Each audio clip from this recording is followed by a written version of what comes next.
about vancomycin in children with PSC with Drs. Kenneth Cox and El-Youssef. Thank you very much for being here. So, I'm very curious, what led you to test the vancomycin in patients with PSC? How did you end up with selecting this drug? I followed him. Well, Right. I mean, I could go through a talk which kind of gives the history of the vanco and the PSC, and also some of our research experiences, and give an opportunity for people to ask questions as they go along. But I think that, you know, again, the PSC that we've been focused on for the vanco is that associated with inflammatory bowel disease. You see PSC and a lot of other conditions, and that's not what we've been studying, like cystic fibrosis, histiocytosis, and alagioles, and all this. But both our patients have been mostly IBD, but some of them don't have IBD, that don't have any of these other diseases, have responded to therapy. And again, you know, our diagnosis of PSC is MRCP or ERCP and liver biopsy. We have a subset of PSC patients that only have small duct disease, so their MRCP is normal, but they have PSC on liver biopsy. And then there's overlap, so a lot of them have autoimmune markers, and then the question is, do they have autoimmune hepatitis with PSC, or is it independent of PSC? Is PSC independent?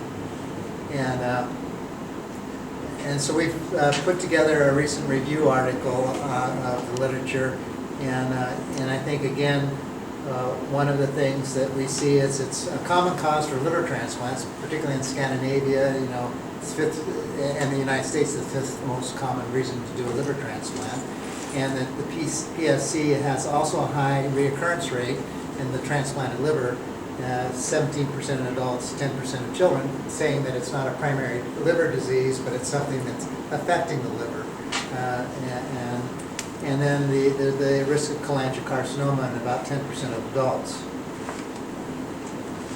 You know, we've had a lot of standard therapies we've used, and it's not been very effective. We've used immunosuppressive therapy, ursodeoxycholic acid, which may lower your numbers, but doesn't get rid of the inflammation. Often the liver disease progresses, even though the liver numbers look great. It doesn't make the progression go away. So my experience was it was in 1993, so over 20 years ago, about 25 years ago. I had a kid that had C. diff and had colitis and had PSC, and I treated his C. diff with vanco, and I noticed his liver numbers became normal and his colitis resolved. And I thought, well, maybe it's somehow related to C. diff. So then I stopped the vanco, and he flared. His liver numbers went sky high again. And so I said, well, the C. diff's gone. Let me try it again. And they all went down, right back on the vanco. And then I did 2 kids with Crohn's disease with PSC, and they responded too. Their liver numbers got better, their imaging got better. This kid, he had an ERCP showing that the strictures all went away on the vanco, and that was the publication I did in 1998 on these 3 cases, and that sort of set me interested in vanco. I had no idea that vanco would do this, and then the question is why? Why did it do this? And again, you know, vanco has 2 effects. One is an antibiotic, but it also is an immune modulator. People take T cells, put them in a culture media, and put vanco in there. They don't release the cytokines, and so it inhibits cytokine release from T cells. So the question is this affecting the bacteria, or is it affecting the T cells, or is it the combination of the 2 that's making the response? And so what we did in 10 years ago, we looked at 14 kids we treated, because again, we still hadn't set up any prospective research study, because it was kind of a questionable issue, is, you know, does this really work with PSC? And so we had 14 kids that we published that also all responded to the vanco. One of them had C. diff, the others did not. And we started giving a dose of 50 milligrams per kilogram up to 30 kilos, and then 500 milligrams 3 times a day. It was an arbitrary decision on that dose. It's just what we had used in these other 3 patients. And so we thought, well, let's use a standard dose, knowing that maybe a different dose would be appropriate, but that's what we ended up using. And again, these patients all responded. All 14, their liver numbers got better. And so again, I was convinced this thing was working. Now 14 kids responded to it, and their numbers got better within a couple of months. And again, we had them flaring when we stopped. Most of them, when we stopped the therapy, their numbers went back up within a couple of months. What was sort of interesting is that a lot of them had autoimmune markers. 12 of them had autoimmune markers of the 14. And some of the autoimmune markers became negative on the vanco. So the ANA on 4 was negative, anti-smooth muscle antibody was negative, and the p-ANCA became negative. So it also told me that somehow it was shutting off the immune reaction with these immune markers becoming negative. So again, you know, our experience with those patients is that their numbers got better, their liver biopsies and imaging got better, and they seem to have improvement of their IBD on the vanco as well. And so we thought maybe we start needing to do some research to try to understand why does this work. So what we did is we had 14 patients 2 to 16 years of age, 9 patients 2 to 16 years of age that had PSC and ulcerative colitis, and we put them on this dose of vanco. And what we did is we looked at more detail, did they respond? We did colonoscopies on 7 of them before they were on vanco and then on vanco, and 4 of them had complete resolution of the colitis in the biopsy. 3 of them had minimal inflammation on biopsies, and then 2 of them wouldn't let us do the colonoscopy, but they were asymptomatic. We did liver biopsies on 9 of them. 5 of them had normal liver biopsies. 3 had fibrosis without inflammation. 1 had reduced inflammation. And then we looked at their immune reactions to this. Again, the GGT went down within 1 to 3 months to normal, almost normal in these patients. And we looked at their cytokines. Their TGF-beta went up significantly. Their TF-alpha, IL-4, IL-13 didn't change significantly. But the TGF-beta stimulates Tregs, which has an anti-inflammatory response. And so we looked at the Tregs, and they went up on the vanco. And the T effectors went down on these 9 patients. And then we had one interesting patient that we had on vanco and got better. So we said, well, let's see what happens when we stop the vanco. And we looked at his Tregs, and his Tregs dropped significantly over 9 months. And then he started having symptoms. His colitis came back, his liver numbers went back up. We put him back on vanco, and his Tregs went right back up again, and all those symptoms went away. So we do think it has an immune modulating effect on the T cells. And whether is it a direct effect on the T cells of the gut, or it's an antimicrobial effect that's affecting the T cells, but it clearly, or the combination of the two. So again, our feeling is that vanco works, and it's probably both on the T cells and changing the microbiota. And we did look at microbiota on 34 PSC patients compared to 17 healthy controls. We haven't published this yet, but this was another of our research study. And what we saw was primarily lack of diversity of the microbiota in the pre-treatment patients. If you look at their microbiota, they were less diverse than the normal controls. And then obviously they go way down. But then when we took them off vanco, they went back up, but they still lacked diversity compared to the normal controls. We didn't see a specific pattern to this, others have, and that can be commented on, but there was just lack of diversity that we saw. And let's see here. So I have a poster that I'm going to have on Monday, but it's basically reviews 59 patients that we've treated with vanco and PSC. 45 were children, 14 were adults. And what we saw is, and 94% of them had inflammatory bowel disease, 3 patients did not. and their diagnosis was with MRCP, ERCP, and liver biopsies. 9 patients had normal MRCPs, and it was only the liver biopsy that showed the PSC. And then we put them on the same dose that we've been using in our clinical therapy patients. And so these patients have a treatment time of 2.7 years, the median, 3 months to 14 years. And the reason that some of them stay on it long term is every time we tried to take them off, they flared. And so we had to put them back on. Some of them came off, so our protocol was to treat them for a year and then try to see if we can wean them off. And about half of them we eventually weaned off, but the other half flared on a lower dose or when we weaned off, so we had to put them back on the vanco. And so we had no side effects in these 59 patients. 67% of the patients that had symptoms of their IBD got better on the vanco. And for most, treatment was stopped or dose was reduced after 1 year, and that was our goal. And one patient had cirrhosis and had to have a liver transplant. All his liver numbers normalized when he was on the vanco, and it took 8 years. He had a very bad liver disease when we put him on vanco, but it was 8 years later they ended up with a transplant. No one else needed a transplant. And then if you see the liver numbers in the first month dramatically decreased, and particularly the GGT and the ALT, the alk phos was not as sensitive, and I think that's in part because a lot of these patients had growth spurts on the vanco because they had the inflammatory bowel disease became inactive and they started growing, and I think the alk phos went up in response to the growth.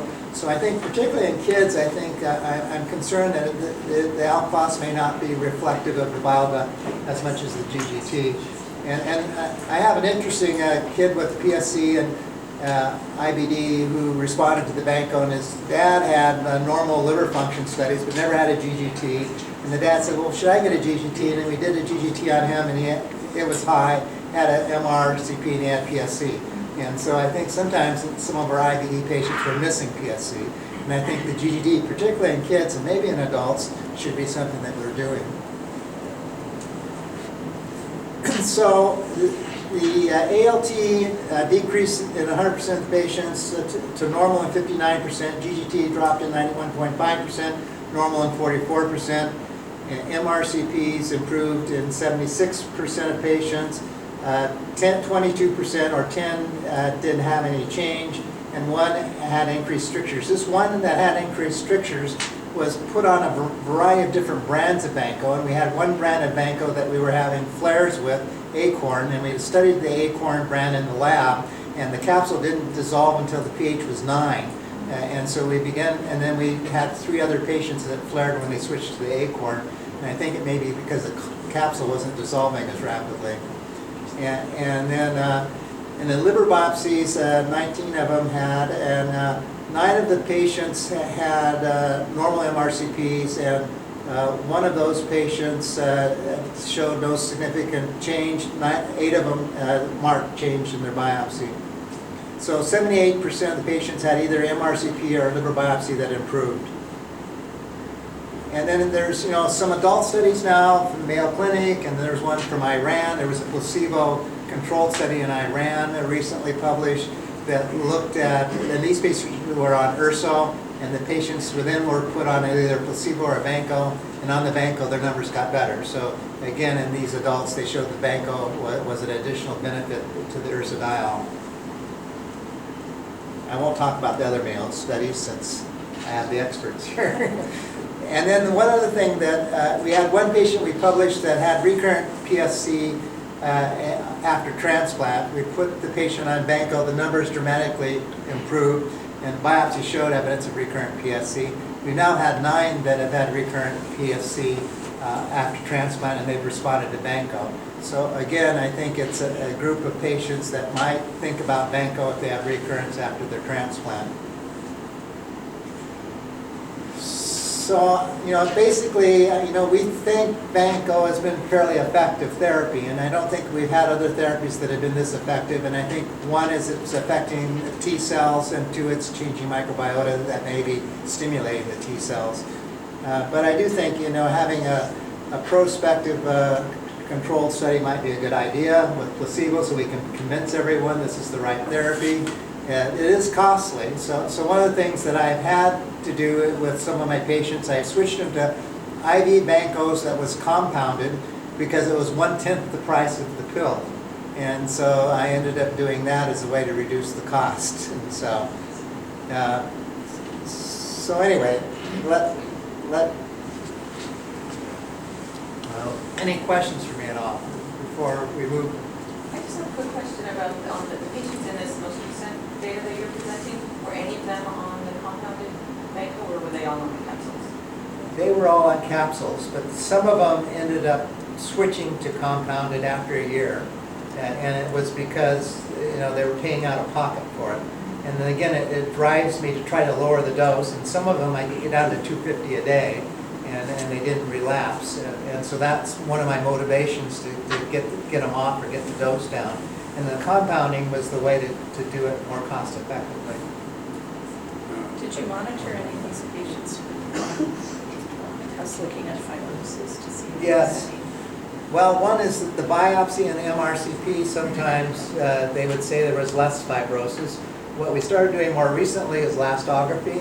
And then the last 4 patients we've done elastography. Both of them showed less fibrosis. And you've had some more experience with this. Are you doing ARFI or is it MRI elastography? MRI elastography. And at least the 4 I did, all 4 showed improvement on the Vanco. So for us at Mayo, the way it started was actually after the paper that Dr. Cox had presented. And my colleague at that time, Deb Fries, came and said, well, we're seeing some improvement based on this paper. Let's try our patients with it. So we actually started using vancomycin for our PSC patients. So we'll go very quickly. I mean, we've gone through this, so I'm not going to make it very difficult for all of you. And I'll go over some of the pediatric aspects for our adult colleagues. So that's the prevalence of PSC in these patients and the association, of course, that all of you know between PSC and inflammatory bowel disease. I think those patients that have PSC without inflammatory bowel disease tend to be the exception, and they tend to appear at clinic at a later date because they already have demonstrated evidence of chronic liver disease, in contrast to those patients that present with IBD, and we tend to actually catch them early on by checking their liver enzymes.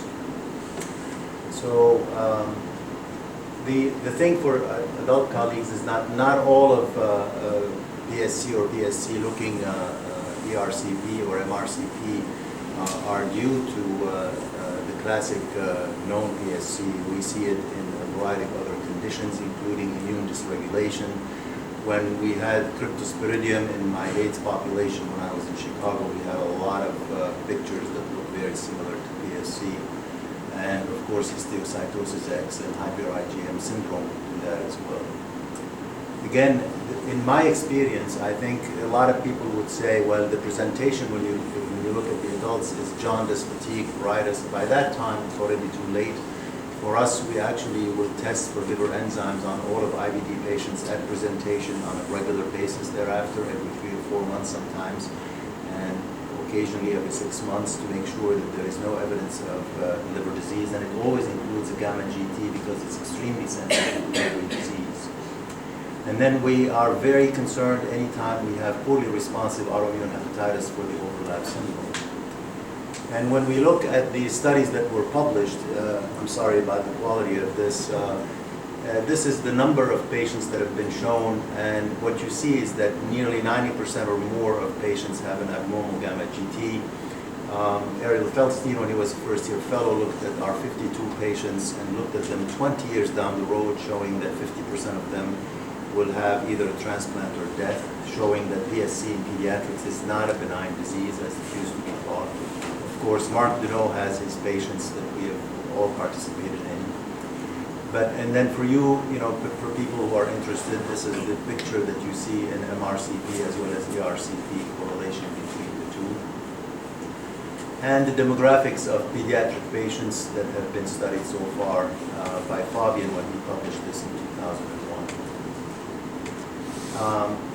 This is typical feature of the onion skinning that we see, but I think this is an important component. The AASLD practice guidelines in 2010 showed that if you really have a high suspicion for PSC and the MRCP is non-diagnostic, then you have to proceed with an endoscopic study.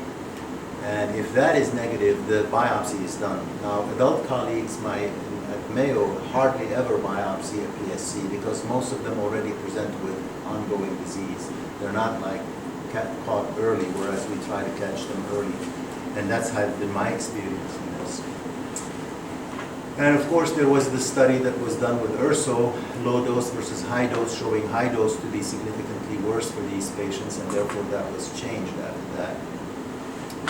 But I'm not going to go too much with this, but this is actually from Ken's paper, similar to what we have found here, and this is actually the picture from his paper showing the improvement in the biopsy of these patients. And of course, now in terms of vancomycin, the other thought that I had about it is that there was a nice paper that looked at vancomycin use in patients with insulin resistance. And what they did in these patients that tend to be pre-diabetic or diabetic, they gave them vancomycin and looked at the microbiome.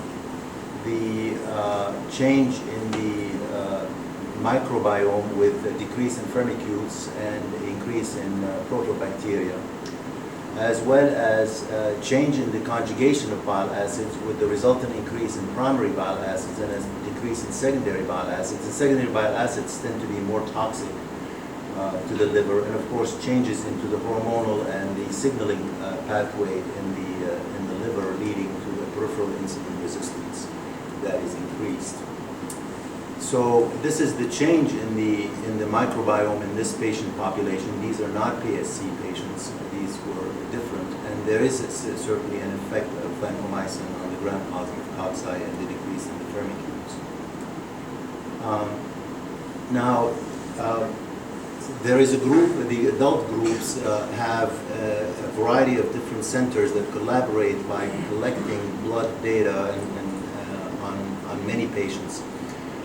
The Norwegians have collaborated along with the British in multiple centers, and this study was actually shown recently, and I think it was presented in an abstract 2 or 3 years ago at the AASLD about genome-wide extension with patients with PSC.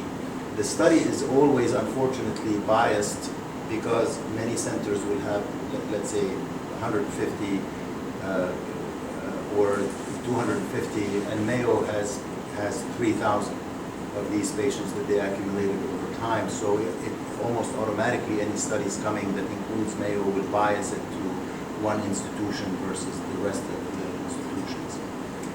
And the most robust association, which I was thinking about in terms of what vancomycin does, is there is on chromosome 19, Q13, there is a fucosyl transferase 2 secretory status, which leads to interaction between the biliary epithelium and the gram-positive cocci. And it seems to be significantly affected in patients with PSC patients. And I always wondered whether those patients that respond to vancomycin versus that don't respond to vancomycin have a different genetic background, and not only their microbiome may be different as well. Anyway, so that's really the gist of my talk about it. So we can go ahead and open for any discussion and go over all the things that people want to discuss about the variables and what have you, according to the, if people don't have the agenda. Go ahead, any questions? Can I ask a quick question for Dr. Cox for what you were talking about? I guess in terms of like outcomes for these kinds of studies, one of the things you mentioned was the improvement in the MRCP. Yes. Is there an objective way that's being measured, or is that kind of subjectively at the radiologist level? Well, I think the radiologists, I do MRCPs generally annually in all my patients, and so they don't know what I have been doing over the year. But they then, well, it has changed, it hasn't changed. but we haven't had some sort of quantitation process. And so that's probably something good to do if you're doing a prospective study, is to have it blinded and have some way to actually quantitate the changes there. But I think the elastography is important, because I think, again, in 4 of our patients, we did it in, it got better, and I think that would be another objective way to look at this. All of our patients get an MRCP yearly along with an elastogram. And the reason for this is really the disease is nasty in the sense that it can be significantly progressive under the radar. And people need to remember that the half-life of these patients is, of this disease before you get into a significant worsening is 15 to 20 years. So when you talk about treatment, you really have to have the time frame for it. My experience is that if they responded with normalization of enzymes, the MRCP will either get better or never progress, and the fibrosis will regress as well. In my experience is that if they have small duct disease, it's better than large duct disease. And if they are early, they are significantly better than those that have already shown evidence of significant disease. I don't know what others. One other comment I have is that 14 of my 59 patients were adults. We kind of looked and compared them with the pediatrics. And one of the things that was remarkable is they had more fibrosis and more cirrhosis. And so when we were looking at the liver numbers improving, theirs didn't improve quite as well as the pediatrics. So those that had no fibrosis or mild fibrosis normalized. Those that had some degree of fibrosis, I think, were less improvement of their liver numbers. Sorry, anecdotally, I would say that's what I found. I only take care of adults, but I feel like the liver enzyme improvement has not been that impressive for me.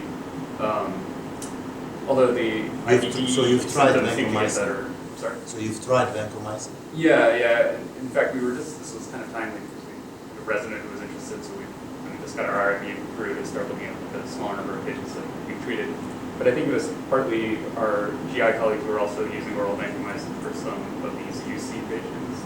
And they seem to feel like, at least on the adults, that they've had improvement for the UC, but I haven't really noticed that the liver enzymes have improved that much, except for a couple of people.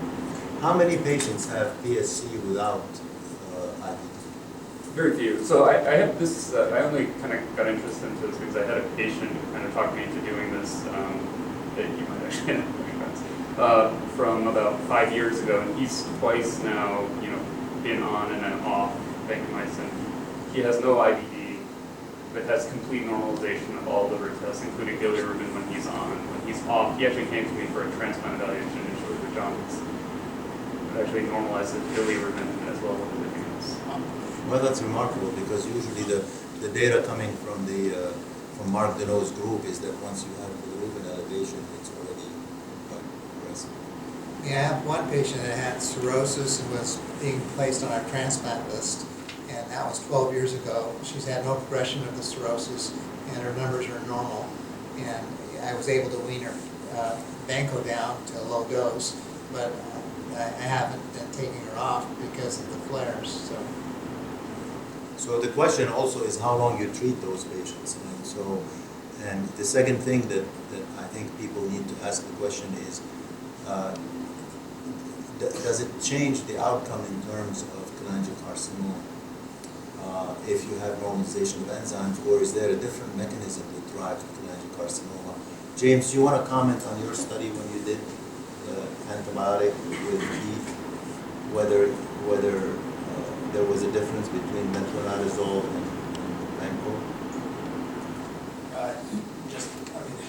There were some differences, right? I think vanco met the primary endpoint, whereas metronidazole, not, although it did show some improvement in other endpoints that we assessed. So I think based on that finding, as well as prior studies and what we know about vanco's tolerability versus metronidazole tolerability long-term, I don't think any of our patients are on metronidazole long-term, although I will say there is one patient I can think of who essentially refuses to come off it because he's doing so well, and he's come off